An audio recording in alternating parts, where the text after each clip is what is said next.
ఒక చిన్న గుడిసె ముందు బామ్మ నిలబడి ఉంది. ఆమెకు వయసుకు తగ్గ తెలివి, అనుభవం ఆమె ముఖంలో కనబడుతున్నాయి. రాము చిన్న పల్లెటూరి బాలుడు ఉత్సాహంగా ఆమెతో మాట్లాడుతున్నాడు.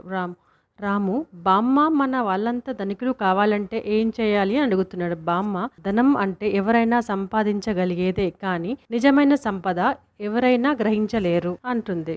రాము చేతిలో ఒక చిన్న కర్ర పట్టుకుని భూమిని తవ్వడానికి సిద్ధంగా ఉంటాడు. బామ్మ అతన్ని చూసి ముసిముసిగా నవ్వుతూ, కొందరు గ్రామస్తులు అటు సైడ్గా వెళ్తూ ఆసక్తిగా గమనిస్తూ ఉంటారు. బామ్మ అంటుంది, భూమిని చూడు, దీన్ని ఎట్లా ఉపయోగించాలో తెలిసి ఉంటే నిజమైన ధనికులు అవుతాము అంటాడు. రాముకు అర్థం కాదు. ఖాళీ నీళ్ళ బామ్మ, దీని వల్ల లాభం ఏంటి అంటాడు. బామ్మ నెమ్మదిగా రామును తీసుకెళ్లి ఖాళీ పొలాన్ని చూపిస్తుంది. ఎండలో ఒంటరిగా ఉన్న నేలని చూపిస్తుంది. బామ్మ అంటుంది, ఈ నేల బంగారం చేసుకోవచ్చు, కానీ కష్టపడాలి అంటుంది. రాము, ఎలా బామ్మ అని అడుగుతాడు. బామ్మ, కాలమే చెప్పాలి, కానీ ఓపిక, కృషి ఉండాలి అంటుంది. బామ్మ రాముతో ఇలా మాట్లాడుతుంది, మన కష్టానికి ఫలితం దొరకడానికి సమయం పడుతుంది. అయితే ధనం గదిలో దాచుకోవడానికి కాదు, మనం కష్టంతో సంపాదించడానికి. రాము ఆసక్తిగా వింటూ తల ఊపుతాడు. అతనికి బామ్మ మాటల్లో ఎటువంటి గొప్పదనం దాగి ఉందో అర్థమవుతుంది.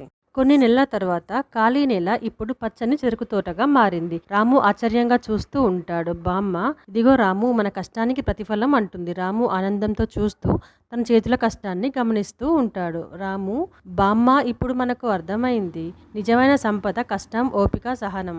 బామ్మ సంతోషంగా, అవును రాము, ఇదే నిజమైన ధనం అంటుంది.